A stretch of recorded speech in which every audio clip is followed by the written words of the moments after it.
Hi guys, my name's Andy Crowley. Thank you for joining me for day one of this 10-day guitar challenge where we're going to play guitar for 10 minutes a day for 10 days. This day one is my absolute beginner's first lesson. So if you were taking a one-to-one private lesson with me and you'd never even held a guitar before, or you'd tried a few bits in the past but it was a long time ago, then this is the guitar lesson that I would be showing you. In this lesson I'm going to show you how to play the easiest two chords on guitar and then get you playing your first song by the end of this video in under 10 minutes. So if you've never even played a song before, this is the ideal place to start, and let's get you straight in for a close-up and learn how to play these two easy chords. So the first chord we're going to be learning is the E major chord, also known as an E chord, and this is where we need to place our fingers to be able to play it. Now, if your guitar isn't in tune, it doesn't really matter where you put your fingers on the guitar, it's not going to sound right. There is a video of mine in the description below where you'll find a video showing you exactly how to tune your guitar with and without a guitar tuner. So check out that video first if you suspect that something isn't sounding right here, but I'm going to talk you through a couple of other bits of the guitar before we get fully started. So these metal strips going down the guitar here are your frets, and going across are the strings. We number the strings thinnest to thickest, so 1, 2, 3, 4, 5, 6, and each fret, it's the area between the metal strips that we'd call fret 1, fret 2, and fret 3. Anytime we place a finger on a fret, we really want it to be to this side of the fret, so the side nearest to you, up against the metal strip, but not on it. So if I wanted to place my finger on first finger, first fret, it would be placed here rather than in the middle, and we also want to be right on the tip of your finger like this.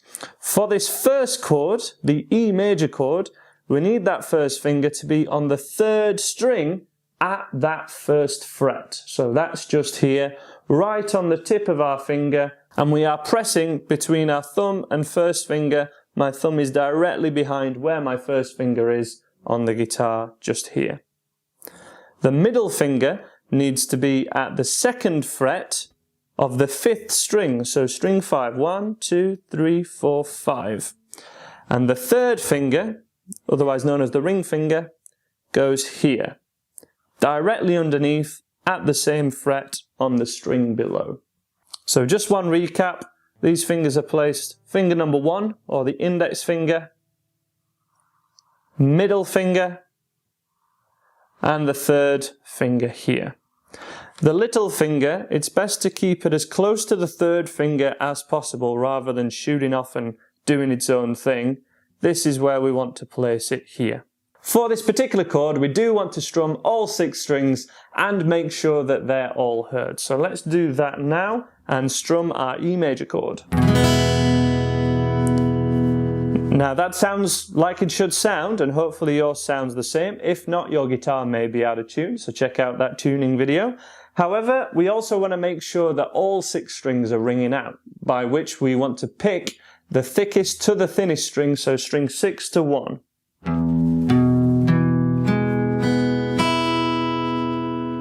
And if they all sound like that, then we're doing it correctly. Possibly one of the strings sounds a little bit like this. We get a little bit of either buzzing or it's not ringing out at all like this. There are 2 common reasons that that can be the case. The first thing is you need to be at this side of the fret, as I said at the start of the video. If they're in the middle of the fret, that may not ring out. They all want to be at this side of the fret, not at the far side. And then each finger also needs to be right on the tip, not flat.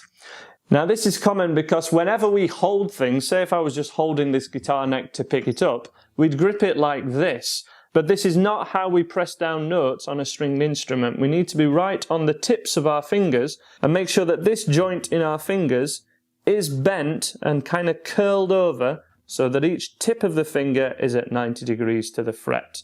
And when those 2 things are the case, when we're at this side of the fret and on the tips of our fingers, it's just a case of getting that right amount of pressure down but with the right finger placement, it may be a little bit less than you think. Now, even I, at this point, have some lines on the end of my fingers. This is normal. We do have to press down, you know, a decent amount to get the note ringing out, but try not to press down any more than you need to. Try and find that sweet spot. The second chord we're going to cover in this video is the A major chord. And with this chord, we can play any one of 10 songs. As I say, there'll be a song at the end of this particular video, but there are a number of songs, 10 songs, that are played only using these two chords on my website, and the link to that is also in the description. So to play the A major chord, it's best to start off on the E major chord that we already know. Now we need to keep this first finger down but lift the other two away. And this is really important. This is going to be our anchor finger, because when we're learning chords, the hard thing isn't necessarily playing one chord, it's the change between. So what we're going to do is keep this first finger down but slide it over to the second fret, and this time we want to be around in the middle of the fret, because we're going to place the middle finger above it at that same second fret and the third finger directly below it. And this is the A major chord. You may have seen this chord played like this. However, if this is the first time you've ever picked up a guitar before, it's going to be incredibly difficult to change between any chords, and these included. So we're making this as easy as possible by keeping contact with the fretboard at all times and using that first finger as an anchor point. So this is the A major chord that we're going for. Let's place this first finger at the third string, second fret, 1, 2. Middle finger goes directly above it, and third finger below it. And it's best to keep that first finger around in the middle of the fret this time, and this time only really, so that we can fit the other two in. And with this particular chord, we want to strum from string 5. And this is what the A major chord should sound like. To check that all those strings are ringing out, we want to pick again from the thickest to the thinnest, but we're going to start from string 5. There is more opportunity for strings not ringing out on this one, so again, try and get them as far towards you as possible and keep right on the tips. That is the best way to get them ringing out, but you may have to press on just a little bit harder on this chord to get those strings ringing out. One more time, strum, pick each string, and strum. So to change between those chords, we need to keep that first finger down at all times and change between them. So if we go back to the E major chord now, and just give it one single strum of all 6 strings, we keep the first finger down, slide to the second fret, middle finger above, third finger below, and strum. And then to change back, the first finger stays down, slide it back to that first fret, middle finger above, third finger below, and strum. Again, so we're on that first chord that we looked at now, the E chord. So we keep the first finger down, we slide it to the second fret for the second chord that we looked at, middle finger above, third finger below, and strum. Try and strum from the 5th string, so missing out the thickest string. But if you do accidentally catch that thickest string, it's okay for now. We're just learning. First finger stays down, we move back to the 1st fret for our first chord, which is the E major, and strum, and that's our E major. Now you may wish to pause the video here so that you can have a little bit longer practice between those two chords, changing between the E and the A chord. Remember to keep your first finger down at all times. And the first chord we looked at has your first finger on the 1st fret. And then chord number 2, the A chord, first finger 2nd fret, middle finger above, third finger below, and strum. And you're wanting your fingers to take around a second to go to each chord to move on to the second part, which is basically going straight for our first song, which is a song called For What It's Worth by Buffalo Springfield. This song has just these 2 chords, and we have to play each chord for a bar of each. To do this, we need to understand about bars and beats. The beat is whatever you would nod your head to when your favorite song comes on. So when you kind of grooving along to a song and tapping your foot and enjoying it, you're tapping your feet or nodding your head to the beat. This is an even pulse throughout the song, and it generally goes to a count of 4. So an even count of 1, 2, 3, 4, and that is repeated throughout an entire song evenly. It's that count of 4 that we call a bar.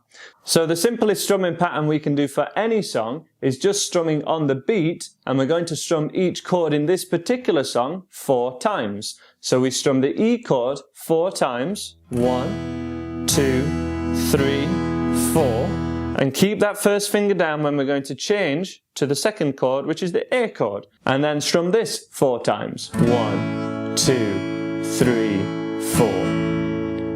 And then we need to change back to the E chord and do this in a loop for around a minute. And if you've never heard that particular song that we're going for, the link is in the description to a YouTube video of the song so you can have a quick listen to it to hear what we're going for. And you should pretty distinctly hear this rhythm guitar part throughout the entire song.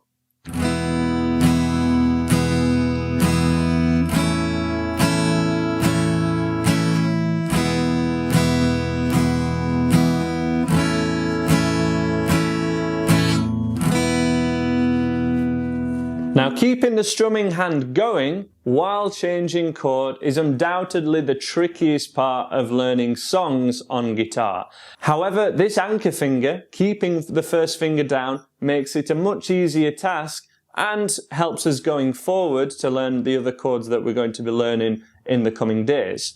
So drilling this change is so important rather than learning more chords. So many beginners get a book full of 10 chords or 100 chords and try and learn them, but it's mastering the change between them that's going to get you the end goal of being able to play real songs as soon as possible. And hopefully this will be one that you can play just in a few minutes now by following me. So let's start with the E major chord, the first chord we covered in this video, and we're going to strum this 4 times. And as soon as we've done that, as soon as we strum that 4th strum, we want to change immediately to the A chord as swiftly as possible. Now, if this takes a few attempts, and that is totally fine because this is the end goal of this first video, of this day 1 of this 10-day guitar course. So if it's a little struggle at first, that's understandable because it might be the first thing that you've ever done. Go easy on yourself, allow this trickiest part of this, the chord changes, to bed in and for you to get used to them before you put too much pressure on yourself. So let's play along together really slowly now, and let's have a go at playing our first song, For What It's Worth by Buffalo Springfield. So we get ready on our E chord, we press down and we begin strumming in 2, 3, 4. 1, 2, 3, 4, then change to the A chord and begin strumming again. 1, 2, 3, back to the E, changing back, and 1, 2, 3, 4. First finger stays down, we change to the A. 1, 2, 3, 4. And pause there. So now's the time to take stock with how you're doing. If you need to pause the video just briefly one time again to just do some individual changes, which will drill that change a little more often to help you get used to it more. Maybe take a quick break to rest your fingers a little bit because you might have big lines and they might be quite sore. That's understandable and totally normal in the beginning. And when you feel up to it, play this video from this point one more time. And this time, we're going to try and get those spaces between the chord changes as quick as possible. And the goal is just to keep our right hand strumming evenly. No matter what chord we're playing, or whether there's a change or not, we're just going to try and keep this chord hand strumming, okay? So from the E chord, play along with me one last time in 1, 2, 3, 4. E, 2, 3, then to A, 2, 3, 4, E, 2, 3, 4, and A, 2, 3, 4, E, 2, 3, 4, A, 2, 3. One last time from the E, 2, 3, 4 and A, 2, 3, finish on E, E. And that's how to play our first song, and that is the end of day 1 of this 10-day guitar challenge. So thank you very much for making it this far. Your homework now is to practice these 2 chords, the E major and the A major, the changes between them, and then try and play them for 4 strums of the E chord and the 4 strums for the A chord. And we want to keep that chord sequence going for around a minute, and in total that should be around 10 minutes worth of practice. So if you do that straight away after watching this video, you'll be in the perfect position to join me for day 2 tomorrow, where we'll learn a new guitar chord and a new song, and this time the song will have a very easy lead guitar part, which is a bit more of a melody, so we won't just be focusing on chords in this course, we'll also focus on some single string playing as well. It's going to be really cool, it's going to sound just like the song and be really, really recognizable, something great to show your friends, and I hope you will join me there. Thank you very much for watching, guys. Please subscribe if you enjoy this course, and I'm sure I'll see you again in one of my videos. Take care of yourselves and bye for now.